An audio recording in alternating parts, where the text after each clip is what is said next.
All right, so you're here with us on the deep dive because I'm guessing you like to understand things. We're going to get to the bottom of it. Cut through all that noise. Yeah, all that echo stuff. Through the stuff that matters. Exactly. And so today we're going to be taking a look at the world of early childhood learning. How little kids learn. And specifically, different ways that people are approaching how to teach kids to read. Literacy.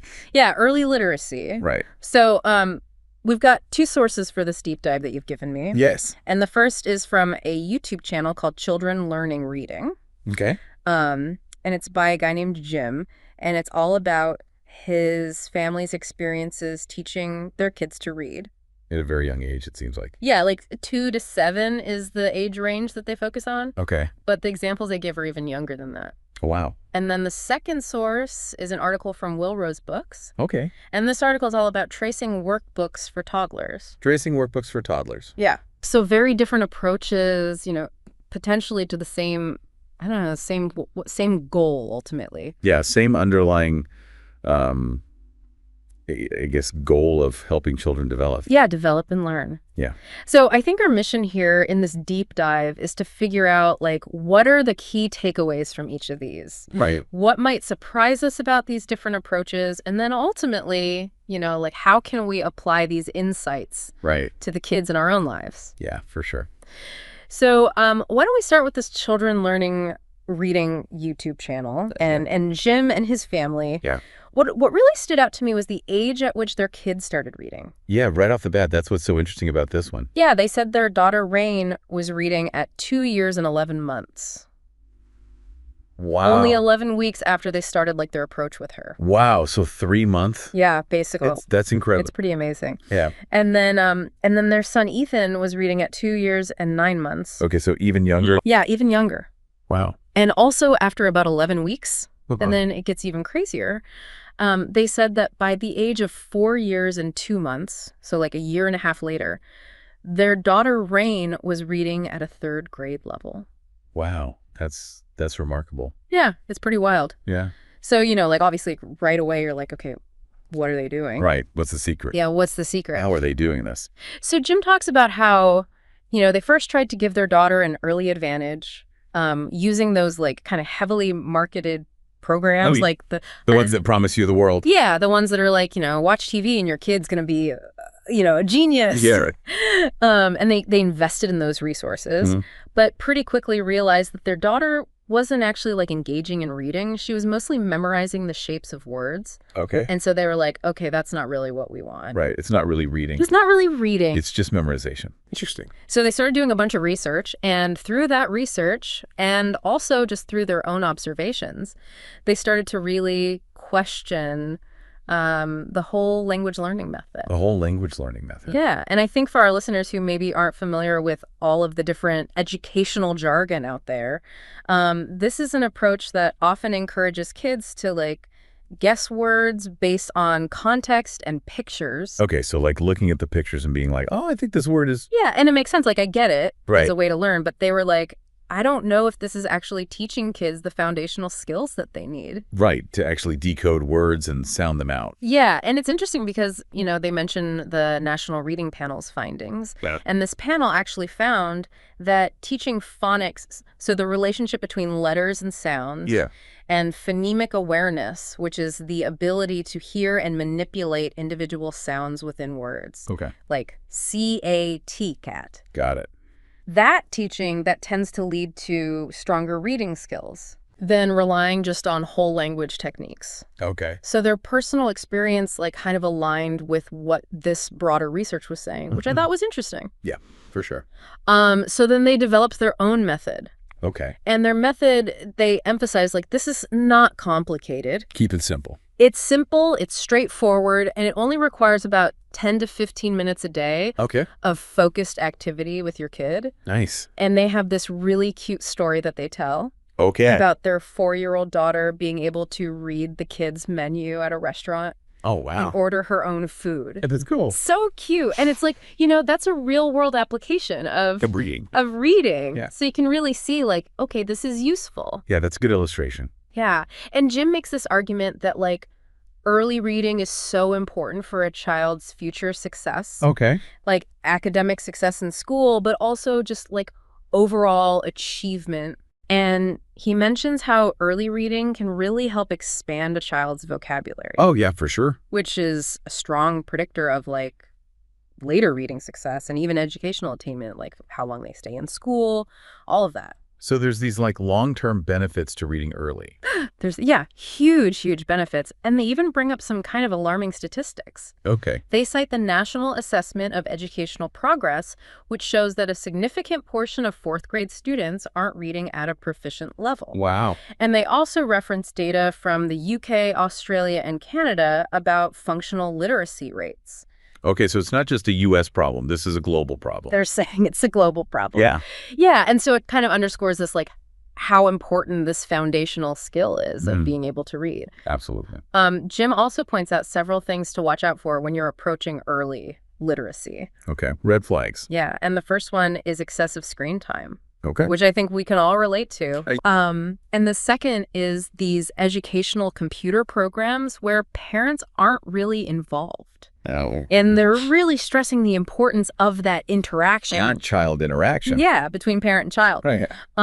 And they also say that while understanding letter sounds or phonics is super important, just memorizing a set of rules can actually be really ineffective for young learners. Yeah, because it's not engaging. Yeah. It's not fun. And they also come back to their skepticism of whole language programs and this idea of just recognizing word shapes. Yeah, right. Saying that it doesn't actually give kids the tools to tackle new words. It's kind of like memorizing a logo. Yes. Like you see the McDonald's arches and you know what it means. You know what it is. You don't necessarily know how to read it. Yes. That is a perfect example. Right. So it's like that. Yeah. It's like you're recognizing the shape, but you're not actually understanding the underlying components. Right. The letters and the sounds that make up the word. Exactly. And so this is where their program comes in. The Children Learning Reading Program. Yes. So they have this program called Children Learning Reading, and it's a step-by-step system that's designed to teach kids these skills. Foundational skills. Yeah, like decoding skills and phonemic awareness. Okay. And they claim that it can give kids a significant head start in reading. They share another anecdote,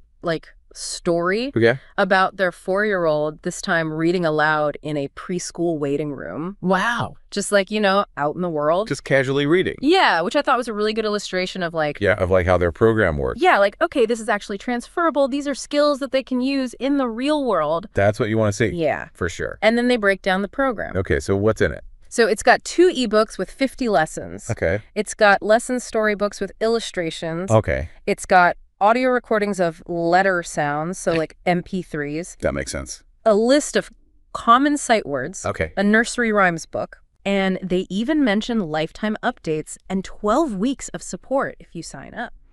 Wow, so it's like a whole package. Yeah, it's a whole thing. Okay. They mention a promotional price and a satisfaction guarantee, which I think is pretty standard for this kind of program. Right, yeah. But the real core of what they're talking about is this idea of early direct teaching of phonemic awareness and how to decode words in these short, engaging sessions. With lots of parental involvement. With lots of parental involvement. Okay. Okay, so that was source 1. Okay. A very specific perspective on early literacy through direct instruction. All right.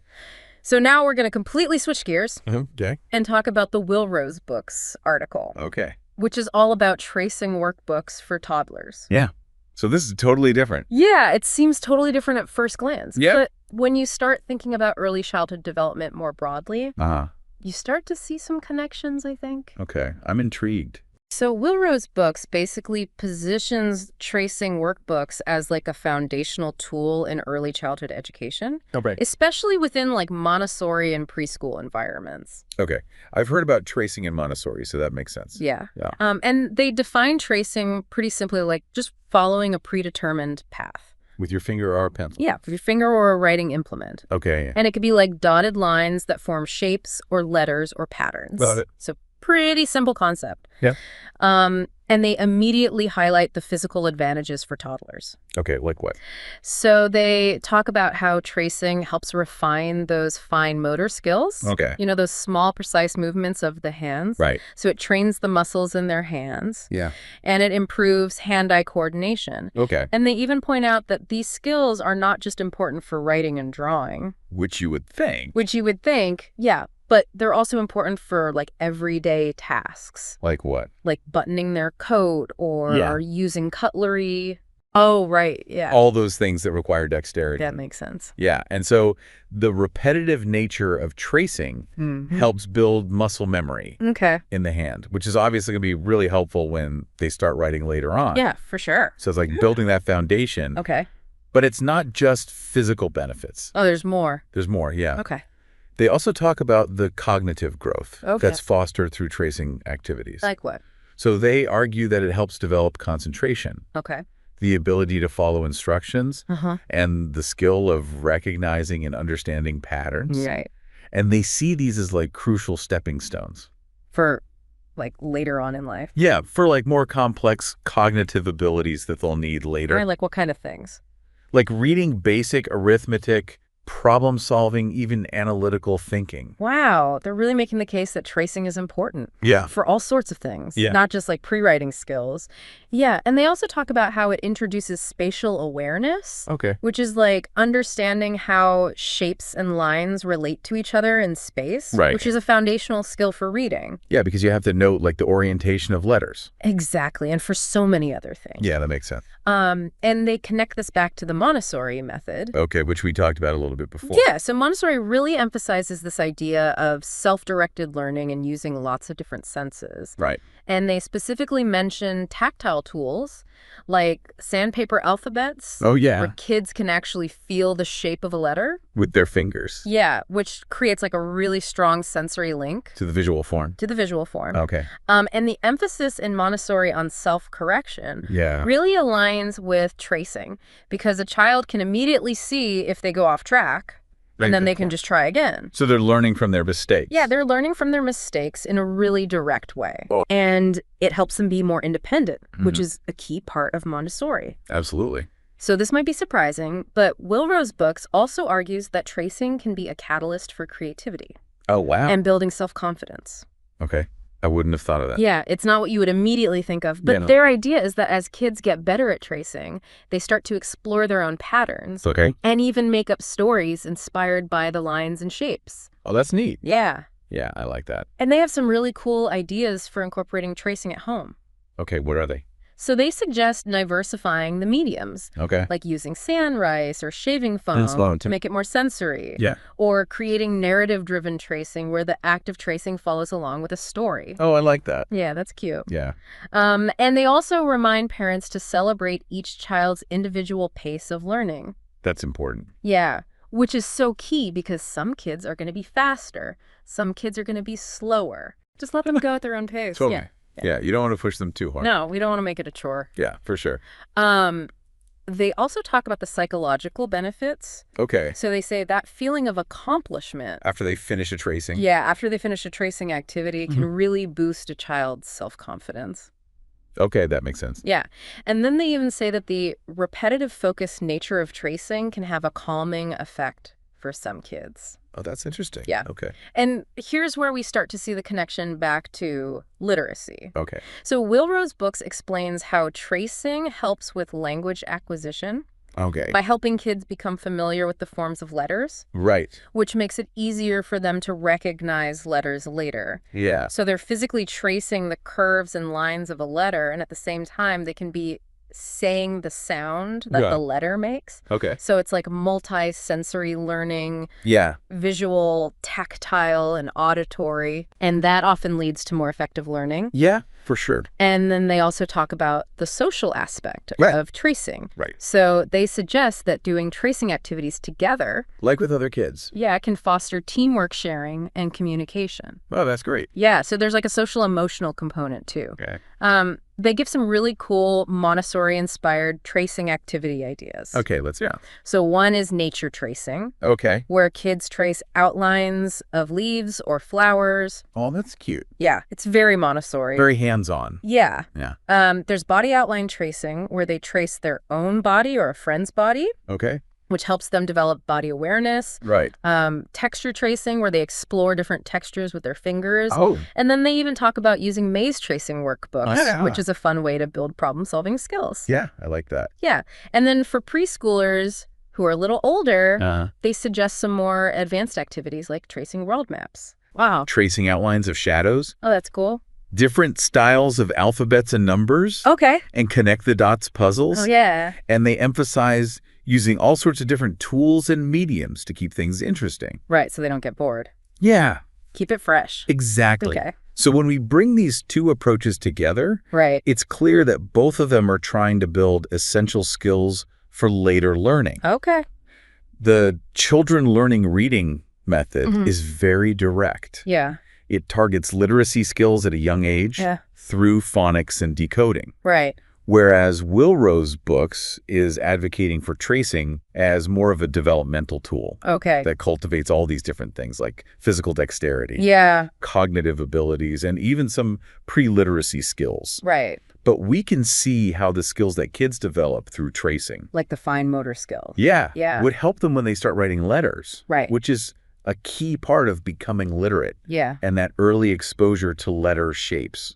Through tracing. Through tracing Yeah. could make it easier for them to recognize letters when they start reading. That makes sense. Yeah, so it's like they're both kind of working towards this same goal Yeah. In different ways. in different ways. That's interesting. Yeah, and it's really interesting to think about how these two approaches might complement each other, Right. or like when you might prioritize one over the other, Yeah. depending on the family's goal. And kids' learning style. Yeah, all of that. For sure. So I think as you, our listener, are reflecting on these different strategies, Yeah. it's really about figuring out what resonates with you and your child And your family. and your family. Yeah. Yeah. There's no one right answer. Exactly. And, you know, the best approach might be to try different things. See what works. Yeah, see what works for your kid. Simply what they enjoy. Yeah, what are they excited about? Exactly. So to sum up our deep dive today, Yes. we explore this idea of really early structured reading instruction. Yeah. With phonics as the foundation. Mhm. And then we looked at all the amazing benefits of tracing workbooks Right. for a toddler. From physical to cognitive to social. Yes. And everything in between. It's really impressive. Yeah. And both of these approaches have something valuable to offer To families. to families. Yeah. Yeah. And we know that every child's development is unique. Yeah. And there's going to be a blend of different strategies that work best for each kid. Right. So here's a thought for you as you go about your week. Okay. Thinking about these two approaches, we talked about the direct early reading instruction and then this more holistic developmental approach with tracing. Mhm. What is one small engaging activity that you could try with your child this week Okay. to spark their learning? I love that. Yeah. It's a good challenge. Yeah, and it could be anything. It doesn't have to be complicated. Right. Just something fun and engaging. Awesome. Thanks for joining us for this deep dive. Yeah, this was a good one. We'll see you next time. See you later.